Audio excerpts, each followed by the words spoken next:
What's going on, everyone, and welcome back to another episode of Ranked by James, where today we are going to be ranking The Exorcist. Now, the reason why I'm ranking this franchise right now, because, well, no reason, I just happened to watch all of them recently, so just like the Ginger Snaps video that I did recently, I decided why not to just rank them while they're still fresh in my mind. It's definitely a rough one, but still, it's a pretty famous horror franchise that I just happened to complete for the first time, so why not rank them? So my last place is actually a different one from most people's last place. I feel like this movie is still pretty often seen down the bottom, but never usually last. And that's The Exorcist Believer. Oh my god.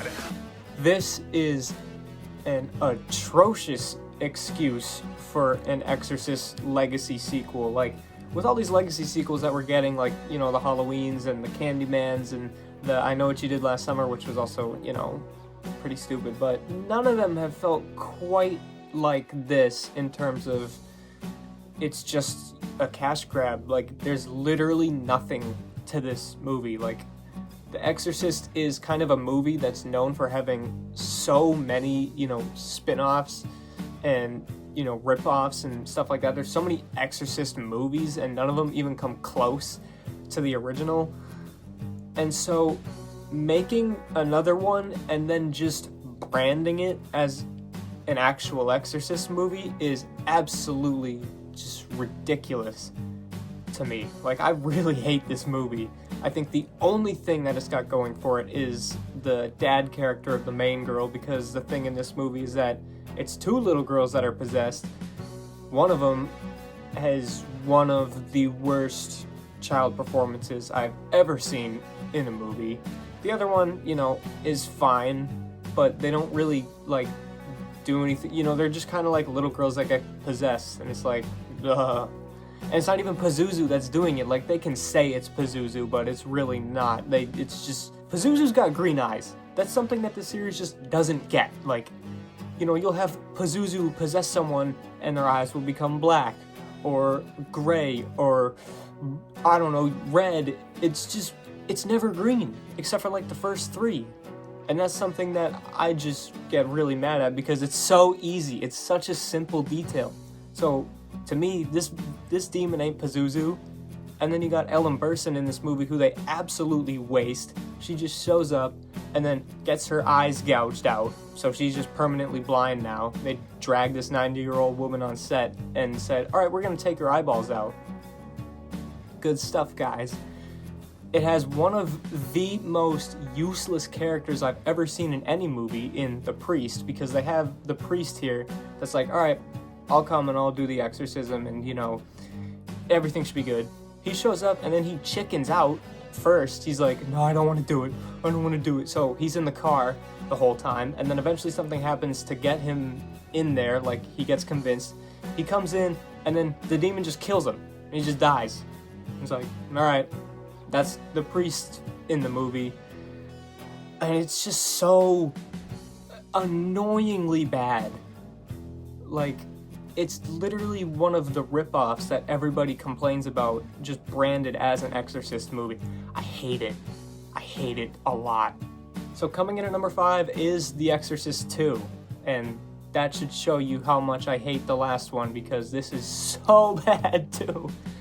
This is notoriously like one of the worst horror sequels ever, but I do think it has a few redeeming qualities that just, you know, the last one is so bad that it gets bumped up one little spot, because first, it's got Reagan, and Reagan carries this movie, like, to a place where it never otherwise would be, because her performance is so great.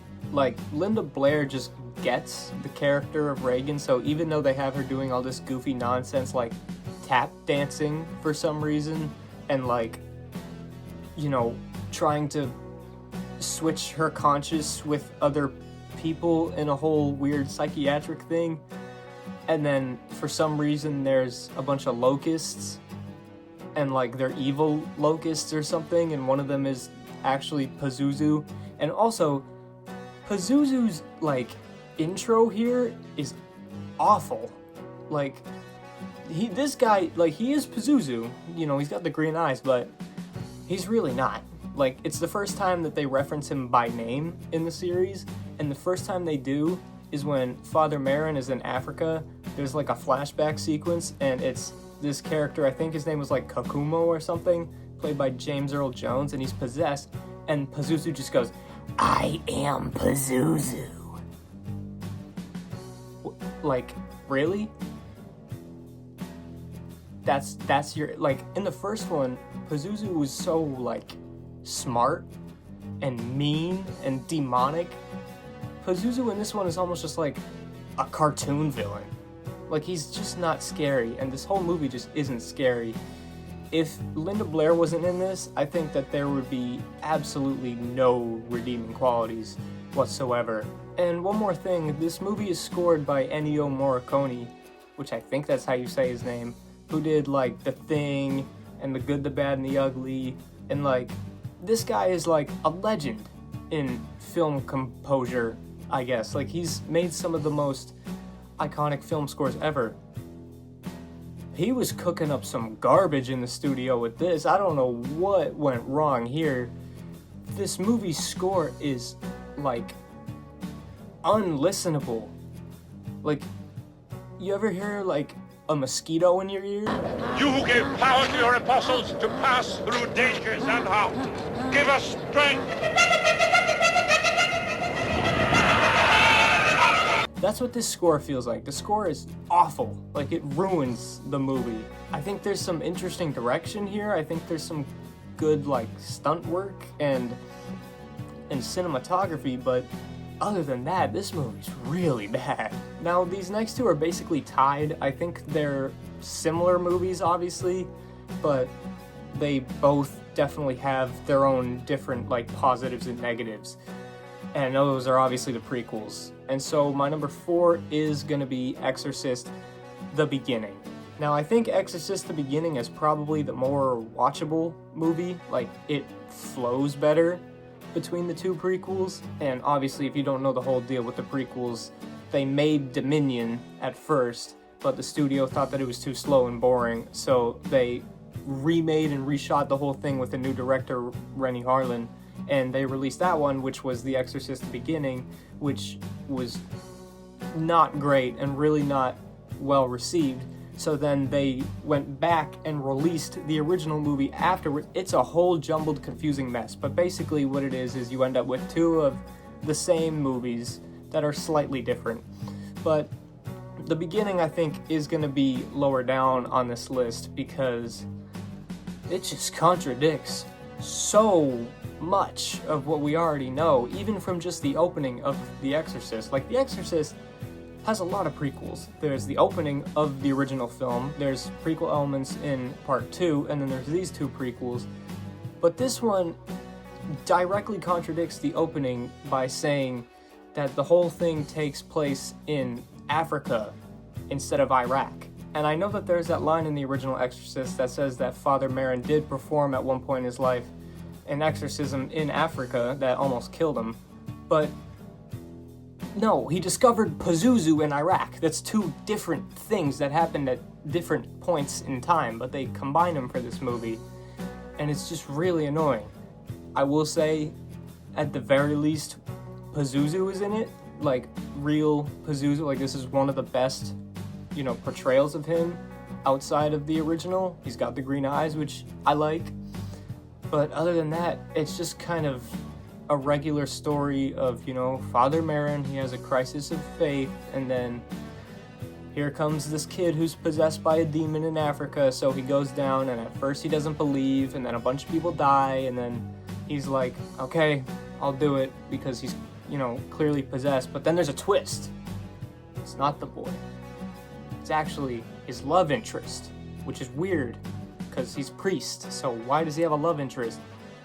But they do the whole thing, and, you know, the demon is exorcised, and, you know, whatever. It's a whatever movie. I guess one thing that I can say in this movie's favor, and I guess for both of the prequels, is that Stellan Skarsgård does a good job playing Father Merrin. I think that he's kind of like the one consistent through line throughout both movies. And not only does he do a good job like performance-wise, but I think he also plays like a convincing enough looking Father Merrin. Like, I think, you know, the suspension of disbelief you need to have that Stellan Skarsgård is the original Father Merrin from the original Exorcist, just a younger version. Like, I think it's pretty good. It's just, I don't know, it's just a movie that you'll watch once and you'll be like, okay, that's fine. I don't really have to watch that again, do I? So next up at number 3, as I mentioned earlier, is the other prequel, and that's Dominion, prequel to The Exorcist. Now, this movie is boring. Like, another Exorcist movie that's just a total slog to get through, but I will say it is better than Exorcist the Beginning. I think there's a few moments here of like CGI that takes you out of it, but there's really not that much. And the opening to the film, I think, is a much better hook to whatever we got in the beginning. What it is basically is Father Merrin is in Nazi Germany, I think, wherever it is. He's somewhere where the Nazis have taken over back in the 40s, and a soldier makes him choose 10 people to shoot because there was a guard that was killed and nobody knows who killed him. So he says, priest, these are your people, choose 10 of them to kill.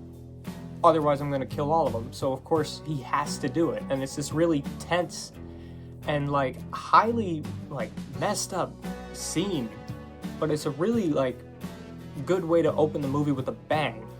Now this scene is in Exorcist the Beginning, but it's kind of like spliced out like in between random moments in the film, so it's kind of like confusing the way that they do it. This one, it's much more simple and effective, and it's easier for callbacks and for, I guess, the audience understanding of what Pazuzu is saying when he's tormenting him when he eventually comes out to Father Merrin, even though it's not Pazuzu, his eyes are red. But yeah, it just makes more sense as to like why he would lose his faith and why he kind of has like PTSD in some of the situations that he gets himself into in Africa. Again, he finds Pazuzu in Africa, which doesn't happen. But even though I think it's definitely slower paced, like there's less moments and the ending sequence is way goofier, you know, a weird like baby floating in the air. I don't know what was going on there. It's still a better movie than Exorcist the Beginning, so I'm gonna put it at number 3. So number 2 is The Exorcist 3. Now, I think that there is a quantum leap between number 2 and number 3 here, because The Exorcist 3 is legitimately one of my favorite horror sequels of all time. There's so much good about this in terms of the whole mystery and what's going on with the Gemini killer and Brad Dourif. His performance is unbelievable in this movie. I think it's probably his best performance ever, like even including like the Chucky movies or whatever, or One Flew Over the Cuckoo's Nest or anything.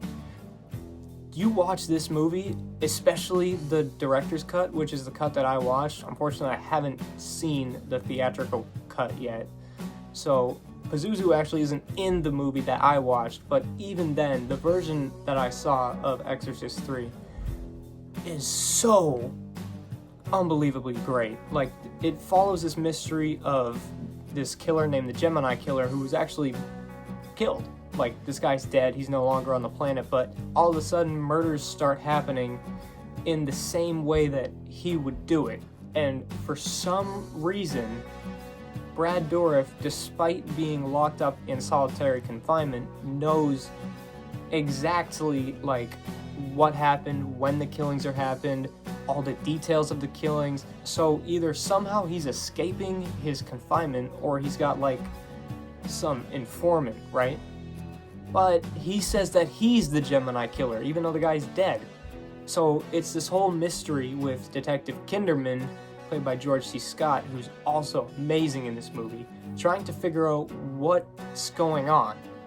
And the twist in the end as to what is actually going on, I think is pretty great. Maybe it's not the most like shocking, mind-blowing twist ever, but I do think that it's pretty awesome. And it's also got one of the greatest jump scares of all time. I mean, that's something that, goes without saying. I mean, the scene, of course, where the guy under the sheet comes and stabs the nurse. What people don't talk about that kill is there's literally a solid, 10 minutes of build-up before. It goes on forever. Just this nurse just walking around the hallways, and then, she'll enter a room, and then she'll enter another room, and there's so many, setups for jump scares, and even at one point there is a jump scare, so you're like, oh, that's it. And then she leaves another room, she goes to walk, and then, of course, the killer comes out and stabs her. Such a great moment, such a great villain performance, such a great protagonist performance. Everything about this movie is awesome. It's a movie that doesn't really feel the need to call back to the original that often, which I think is great. I think that was the right way to go. Reagan doesn't need to be in it to be great, and that's another thing that pisses me off about The Believer, because they just feel the need to do these callbacks all the time. You don't need to do that. If you just do a great movie set within the same world, that can work, and that's exactly what The Exorcist 3 did. It's awesome. But coming in at number 1, I think with ease, is The Exorcist. This is just one of the greatest movies of all time. I think even as good as Exorcist 3 is, there's no way that I could put it over the original just because of how classic the original is. How much of a bona fide, legitimate, amazing movie. Stood the test of time, amazing movie. This movie came out over 50 years ago, and people still to this day say that it's the scariest movie ever made.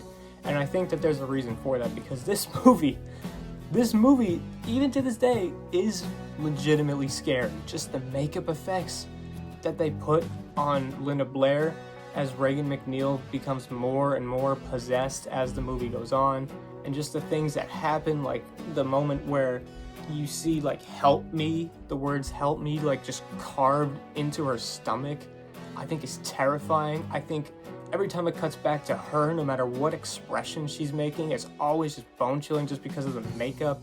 And even, it's not the supernatural stuff that goes on, really, that's the scary parts, that, when the bed's shaking and stuff that's flying around the room. It's the more, quiet and mundane moments where Reagan is just saying the most disturbing and creepy and eerie things that it's just it's so off-putting, because you know that it's this 11-year-old girl saying this stuff and looking the way that she does, and the Pazuzu demon makeup, the green eyes, dude, the green eyes are so scary.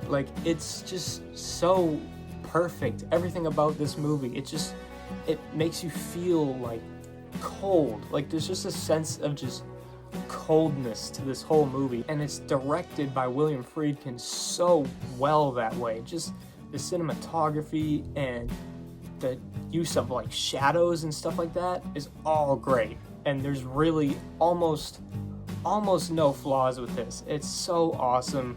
I think that the central story not even really being Reagan McNeil, the central story of this movie, really, when you watch it, is about Father Karras and his kind of loss of faith, and how he slowly throughout the movie, you get to know him more and more. He's, kind of this athletic guy, and he's, trying to leave the life of Christianity behind him, but then he gets dragged back by this force that is Pazuzu, and then he calls in the big guns, Father Marin, to perform this exorcism, and it's just so classic. Some of the lines in this movie, obviously the big one, the power of Christ compels you, have just seeped their way into pop culture for so long, and there's a reason why. Like I said, it's just one of the best movies of all time, and I don't think that there's even a chance that this couldn't have made it up to number 1. So thank you for watching my ranking of the Exorcist films. What did you think? Did you agree? Did you disagree? Let me know your list in the comments below and tell me why. If you made it this far in the video, I thank you very much. That's awesome. And consider, if you liked it, leaving a like or leaving a subscribe. It's up to you. Do what you will. But until the next video, I thank you once again very much for watching, and I'll I'll see you later. Peace out.